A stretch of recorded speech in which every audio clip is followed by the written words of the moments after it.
പുതിയൊരു വീഡിയോയിലേക്ക് എല്ലാവർക്കും സ്വാഗതം. അപ്പു നെടുങ്ങാടി ആരായിരുന്നു? ആദ്യ മലയാള നോവലായ കുന്തലതയുടെ രചയിതാവായിരുന്നു അപ്പു നെടുങ്ങാടി. ആദ്യ മലയാള നോവലാണ് കുന്തലത. 1887 ഇത് പ്രസിദ്ധീകരിച്ചു.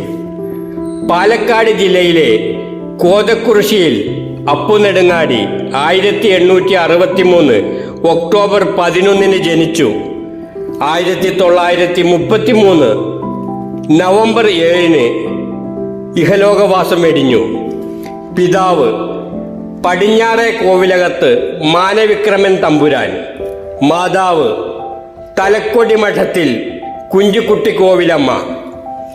1888 കോഴിക്കോട് ബാറിൽ അഭിഭാഷകനായി പ്രാക്ടീസ് തുടങ്ങി.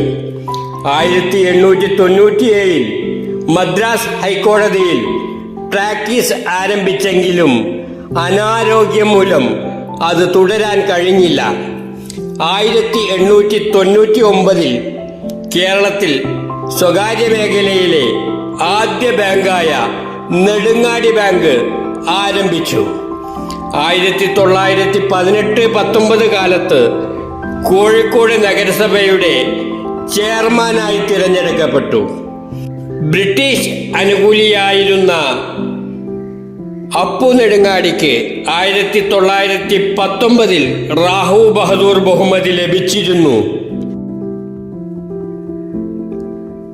നമ്മുടെ എഴുത്തുകാരെ കുറിച്ച് ഒരു ലഘു വിവരണം നൽകുന്ന പരിപാടിയാണിത്. ഈ ചാനൽ നിങ്ങൾ ഇതുവരെ സബ്സ്ക്രൈബ് ചെയ്തില്ലെങ്കിൽ ഇപ്പോൾ തന്നെ ചെയ്യുക. വീഡിയോ ലൈക്കും ഷെയറും കമന്റും ചെയ്ത് നിങ്ങളുടെ ആത്മാർത്ഥമായ പിന്തുണ നൽകുക. എല്ലാവർക്കും നന്ദി.